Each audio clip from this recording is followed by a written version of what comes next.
ಇದು ನಿಮ್ಮ ಧ್ವನಿ.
ನೋಡಿದ್ರೆ ಅಲ್ಲಿ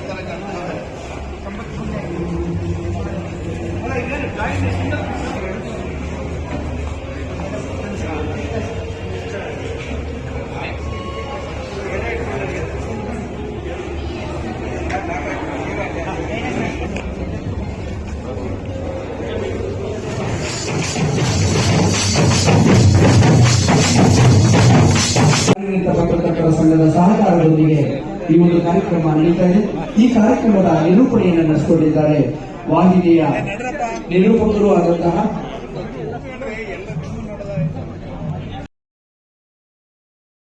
ವೈಯಕ್ತಿಕವಾಗಿ ಹೇಳ್ಬೋದಾದ್ರೆ ನನಗೆ ಸ್ಪಂದಿಸಿ ನನಗೂ ಸಹ ಆರ್ಥಿಕ ಸಹಾಯ ಮಾಡ್ತಾ ಇದೆ. ಈ ಕಾರಣದಿಂದಾಗಿ ಈ ಆರ್ಥಿಕ ಸ್ವಾವಲಂಬನೆ ಹಾಗೂ ಕ್ರಿಯಾಶೀಲ ವ್ಯಕ್ತಿತ್ವ ಪತ್ರಕರ್ತರ ಆರೋಗ್ಯ ಮತ್ತು ಮಕ್ಕಳ ಉನ್ನತ ಶಿಕ್ಷಣಕ್ಕೆ ಎತ್ತರಕ್ಕೆ ಹಾರಿಸಲಾಗುತ್ತಿದೆ. ಪತ್ರಕರ್ತರ ಸಂಘ ಇವತ್ತು ಕಲ್ಪವೃಕ್ಷವಾಗಿ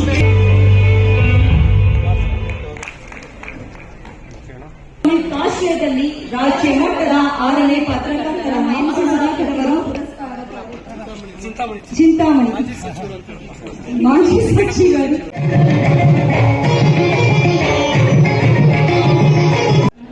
ಪ್ರಾರ್ಥನೆಯನ್ನು ಸಲ್ಲಿಸಿದ ಮಾನಸ ಲಕ್ಷ್ಮಣ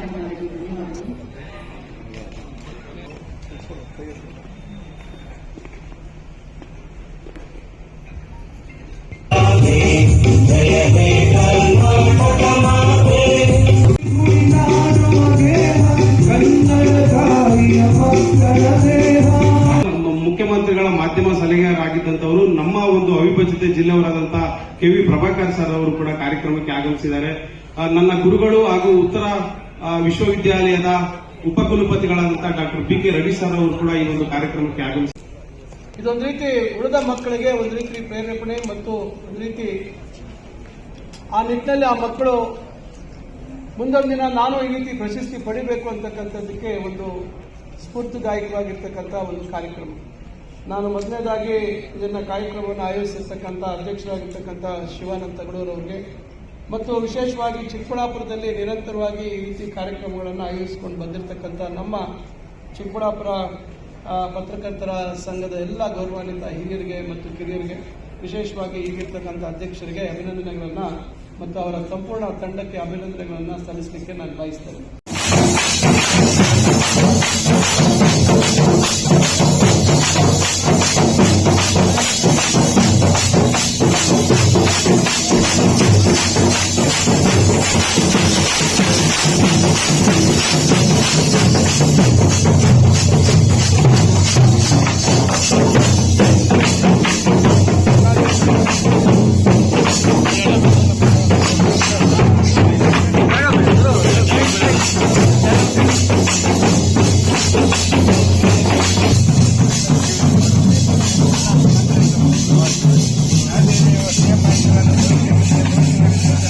ಈ ಸಂಘಟನೆಗೆ ಮುಂದೆ ಏನು ಹೆಸರಿಡಬೇಕು ಅಂತೇಳಿ ಯೋಚನೆ ಮಾಡುವಾಗ ಖಾದ್ರಿ ಶಾಮಣ್ಣ ಅವರು ಆಗಿನ ಸಂದರ್ಭದಲ್ಲಿ ಅವರ ನೇತೃತ್ವದಲ್ಲಿ ಇದನ್ನ ಮುಂದೆ ಏಕೀಕರಣದ ನಂತರ ಕರ್ನಾಟಕ ಕಾರ್ಯನಿರತ ಪತ್ರಕರ್ತರ ಸಂಘ ಅಂತೇಳಿ ಹಿರಿಯರು ನಾಮಕರಣ ಮಾಡಿದಂಥದ್ದು. ಬಹುಶಃ ಇಡೀ ನಾಡಿನ ಉದ್ದಗಲಕ್ಕೆ ನೀವು ಯೋಚನೆ ಮಾಡಿ, ಅವತ್ತಿನ ಕಾಲಘಟ್ಟದಲ್ಲಿ ಅವರು ಇಟ್ಟಿರುವಂಥ ಹೆಸರು ಕಾರ್ಯನಿರತ ಪತ್ರಕರ್ತರು ಅಂತೇಳಿ. ಕಾರ್ಯನಿರತ ಪತ್ರಕರ್ತರಿಗೆ ಇದು ವೇದಿಕೆನ ಹೊರತು ಕಾರ್ಯ ಮಾಡ್ತವ್ರಿರಲ್ಲ. ಅದನ್ನು ಸ್ಪಷ್ಟವಾಗಿ ಅವತ್ತಿನ ಸಂದರ್ಭದಲ್ಲಿ ಆ ಸಂಘವನ್ನು ಸಂಸ್ಥಾಪನೆ ಮಾಡುವಂತವರು ಕೂಡ ಈ ಆಲೋಚನೆಯನ್ನ ಮಾಡಿರುವಂಥದ್ದು ನಮ್ಮೆಲ್ಲರಿಗೆ ಕೂಡ ಹೆಮ್ಮೆ ತರುವಂಥದ್ದು, ಹೆಗ್ಗಳಿಕೆ ತರುವಂಥದ್ದು. ಅದು ನಾವು ಹೆಮ್ಮೆಯಿಂದ ಹೇಳ್ಬೋದು, ಗರ್ವದಿಂದ ಹೇಳ್ಬೋದು. ನಮ್ಮ ಕರ್ನಾಟಕ ಕಾರ್ಯನಿರತ ಪತ್ರಕರ್ತರ ಸಂಘ ಅನ್ನೋದು ನಿಮ್ಮೆಲ್ಲರಿಗೂ ಕೂಡ ಹೆಮ್ಮೆ ಮತ್ತು ಅಭಿಮಾನದ ಸಂಗತಿ. ಕಟ್ಟಿಕೊಂಡು ಬಂದಿದ್ದಾರೆ. ಪತ್ರಕರ್ತರಿಗಾಗಿ ಈ ಸಂಘಟನೆ ಇರಬೇಕು ಅನ್ನೋ ಕಾರಣಕ್ಕಾಗಿ ಈ ಕಾರ್ಯಕ್ರಮವನ್ನ ನಿರಂತರವಾಗಿ ವೃತ್ತಿಬದ್ಧವಾಗಿ ಅನೇಕ ಕಾರ್ಯಕ್ರಮಗಳನ್ನ ರೂಢಿಸಿಕೊಂಡು ನಡೆಸಿಕೊಂಡು ಬಂದಿದ್ದಾರೆ. ಅವತ್ತಿನಿಂದ ಈ ಕಾರ್ಯಕ್ರಮವನ್ನ ಮಾಡ್ಕೊಂಡು ಬಂದ ನಂತರ ನಾವು ಇದಕ್ಕೊಂದು ಹೊಸ ರೂಪವನ್ನು ಕೊಡಬೇಕು ಅಂತ ನಮ್ಮ ಅಧಿಕಾರ ಅವಧಿಯಲ್ಲಿ ನಾವು ಬಂದಂತ ಸಂದರ್ಭದಲ್ಲಿ ಒಂದು ಪತ್ರಕರ್ತರಿಗಾಗಿ ಕ್ರೀಡಾಕೂಟವನ್ನು ಪ್ರಾರಂಭ ಮಾಡಿದ್ವಿ. ಪತ್ರಕರ್ತರಿಗಾಗಿ ಕ್ರಿಕೆಟ್ ಕ್ರೀಡಾಕೂಟವನ್ನು ಪ್ರಾರಂಭ ಮಾಡಿದ್ವಿ. ಅಥ್ಲೆಟ್ ಕ್ರೀಡಾಕೂಟವನ್ನು ಪ್ರಾರಂಭ ಮಾಡಿದ್ವಿ. ಇಷ್ಟೇ ಸಾಕೆ ಅಂತ ಯೋಚನೆ ಮಾಡುವಾಗ ನಮಗೆ ಮತ್ತೊಂದು ಆಲೋಚನೆ ಬಂದಿದ್ದು, ಪತ್ರಕರ್ತರು ಸುದ್ದಿ ಮನೆಯಲ್ಲಿ ದುಡಿದಿರ್ತಾರೆ, ಮನೆಯಲ್ಲಿರ್ತಾರೆ, 70 ವರ್ಷ ಆಗಿರುತ್ತೆ, 100 ವರ್ಷ ಹತ್ತತ್ರ ಇರುವಂತಹ ಎಷ್ಟೋ ಜನ ಪತ್ರಕರ್ತರಿದ್ದಾರೆ. ಅವ್ರನ್ನ ಸುದ್ದಿ ಮನೆ ಮರೆತು ಬಿಡಬೇಕಾ ಅನ್ನುವಂಥ ಯೋಚನೆ ಬಂದಾಗ ಅನೇಕ ಸ್ನೇಹಿತರು ಕೊಟ್ಟಂತ ಸಲಹೆ, ಅವರ ಮನೆಗೆ ಹೋಗಿ ನೀವು ಅವರಿಗೆ ಹಾನರ್ ಮಾಡುವ ಮೂಲಕ ಅವರ ವೃತ್ತಿ ಬದುಕನ್ನ ಸ್ಮರಣೆ ಮಾಡುವಂಥದ್ದು ಬಹಳ ಒಳ್ಳೆಯದು ಅಂತೇಳಿ. ಹಾಗಾಗಿ AS ಅಥವಾ KS ಎಲ್ಲ ಅವರವರ ಮಕ್ಕಳುಗಳಿಗೆ ಒಂದು ಹೆಚ್ಚು ಕಡಿಮೆ 10 ಲಕ್ಷ ದಾಟಿ ಖರ್ಚು ಬರುತ್ತೆ. ಆದರೂ ಕೂಡ ಚಿಂತೆ ಇಲ್ಲ, ಸದಸ್ಯರ ಹಣ ಸದಸ್ಯರ ಮಕ್ಕಳಿಗೆ ಅದು ಬಳಕೆ ಆಗಲಿ ಅಂತ ಆ ಕಾರಣಕ್ಕೋಸ್ಕರ ಈ ಕರ್ನಾಟಕ ಕಾರ್ಯನಿರತ ಪತ್ರಕರ್ತರ ಸಂಘ ಮೊಟ್ಟ ಮೊದಲ ಬಾರಿಗೆ ಶುರು ಮಾಡೋದು ನಮ್ಮ ಆಡಳಿತ ಅವಧಿಯಲ್ಲಿ ಮಕ್ಕಳ ಪ್ರತಿಭಾ ಪುರಸ್ಕಾರ ಕಾರ್ಯಕ್ರಮ. ಅದು ಅನ್ನೋದು ಒಂದು ಹುದ್ದೆ ಮಾತ್ರ.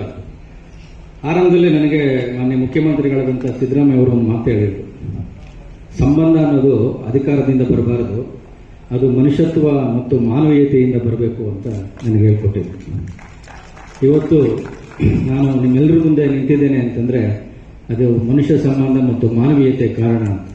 ನಾನು ಅಧಿಕಾರದಲ್ಲಿ ಇರಲಿ ಇಲ್ಲದೆ ಹೋಗಲಿ ಅತ್ಯಂತ ಹೆಚ್ಚು ಪ್ರೀತಿಯನ್ನು ಕೊಟ್ಟವರು ನನ್ನ ಪತ್ರಕರ್ತ ಗೆಳೆಯರು.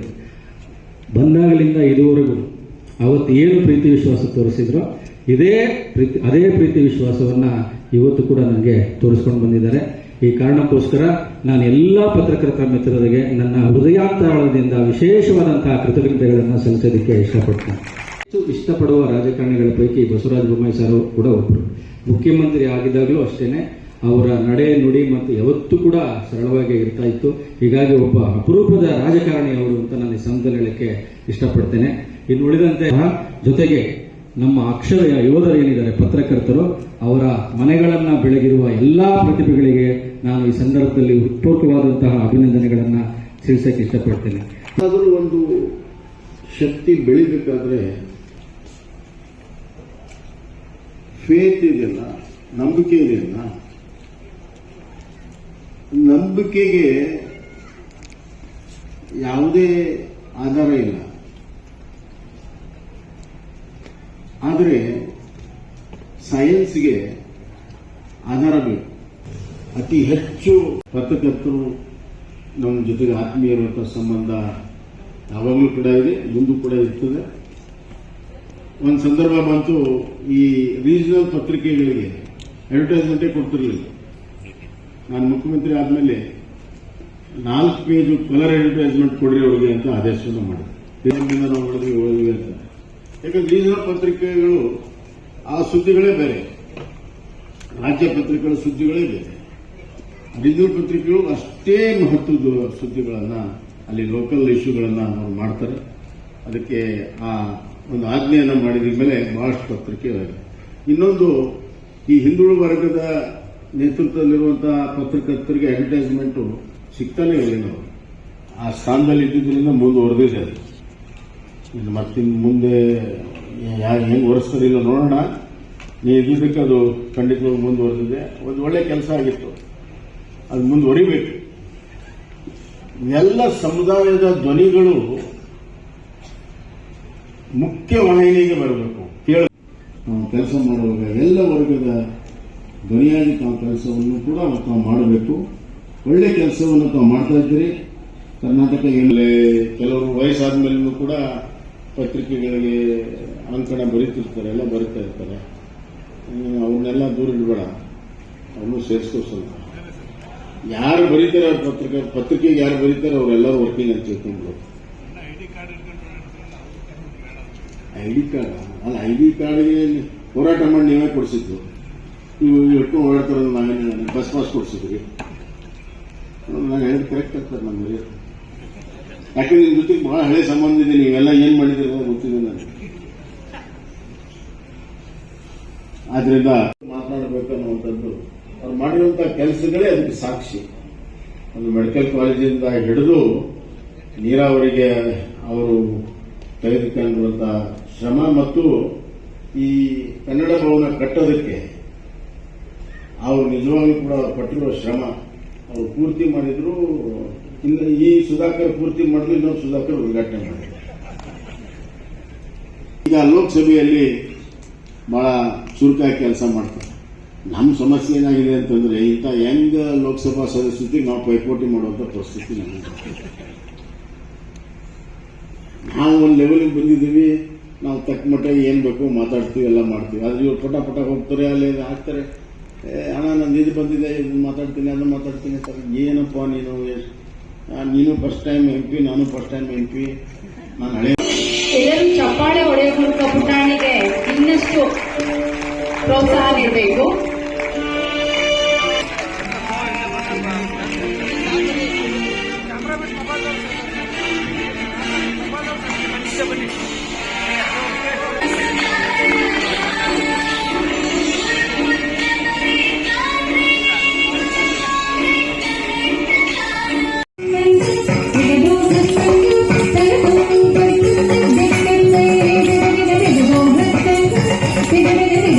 ಸಮಾಜದ ಆಗುಹೋಗುಗಳ ನೈತಿಕ ಹೊಣೆಯನ್ನ ನೀವು ಹೊತ್ತು ಇವತ್ತು ಏನು ಜನರಿಗೆ ಮುಟ್ಟಿಸುವಂತ ಕಾರ್ಯಕ್ರಮ, ನೈಜ ಚಿತ್ರಣವನ್ನು ಮುಟ್ಟಿಸುವಂತ ಕಾರ್ಯಕ್ರಮ ನೀವು ಮಾಡ್ತಾ ಇದ್ದೀರಿ. ಯಾವ ರೀತಿ ಮಾಡಬೇಕು ಅಂತೇಳಿ ನಮ್ಮ ನಾಯಕರು, ಈ ರಾಜ್ಯ ಕಂಡಂತ ಒಂದು ಸರಳ ಸಜ್ಜನಿಕೆಯ ಮುಖ್ಯಮಂತ್ರಿಗಳಾಗಿದ್ದಂಥವರು ನಮ್ಮ ಬಸವರಾಜ ಬೊಮ್ಮಾಯಿಯವರು ಈಗ ಮಾತಾಡಿದ್ದಾರೆ.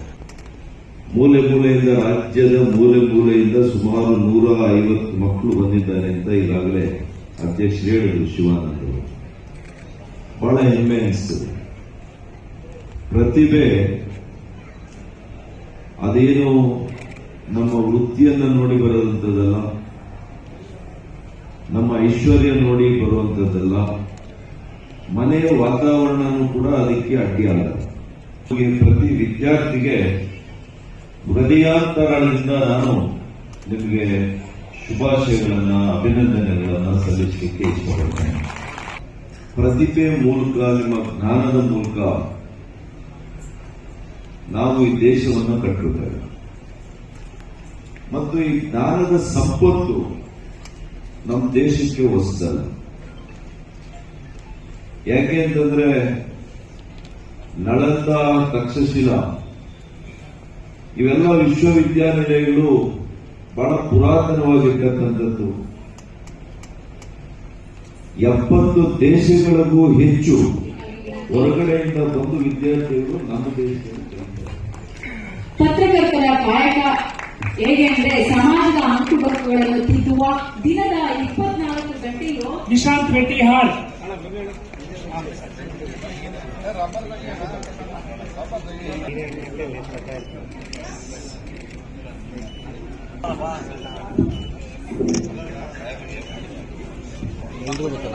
ಸಾಧಕ ಮಕ್ಕಳ ಮುಖದಲ್ಲಿ ಹೆಮ್ಮೆಯನ್ನು ಪಟ್ಟಿಯಲ್ಲಿ ಇಲ್ಲದೆ ಇರ್ತಕ್ಕಂಥವ್ರು ಪ್ರತಿಭಾ ಪುರಸ್ಕಾರಕ್ಕೆ ಆಯ್ಕೆ ಆಗಿರ್ತಕ್ಕಂಥವ್ರು ವೇದಿಕೆ ಮೇಲೆ ಬರಬೇಕು.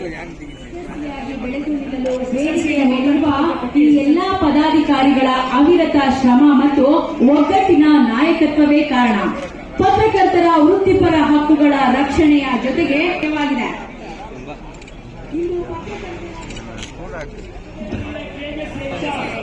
ಮಂಗಳೂರು ಜಿಲ್ಲೆಯಿಂದ ಮನುಷ್ಯ ಮಾಧವ್ ಕಾಮನ್, ಕಲಾವತಿ, ಮೈಸೂರು ಜಿಲ್ಲೆಯಿಂದ ಅಪ್ರಮೇಯ ಹಾರ್, ಇವರು ಕೂಡ ವೇದಿಕೆ ಮೇಲೆ ಆಗಮಿಸಬೇಕಂತ ಮನವಿ. ಮೈಸೂರು ಜಿಲ್ಲೆಯಿಂದ ಅವರ ಮಿಲಿಂದ ಅವರು ತಗೊಂಡು ಹೋಗ್ಬೋದು.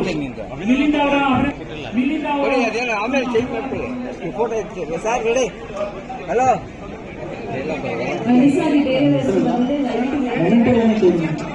ಪ್ರಶಸ್ತಿ ಪತ್ರ ಸರ್ ರೆಡಿ? ಸರ್ ಆಗೋಯ್ತು. ಈಗ ಜಯರಾಮಣ್ಣ, ರೆಡಿ? ಎಲ್ವಿ ಸರ್ ಬನ್ನಿ, ಸರ್ ಬನ್ನಿ, ಮೇಲೆ ಬನ್ನಿ ಸರ್.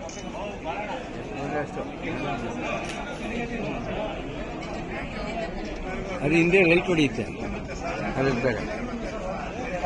ಬನ್ನಿ.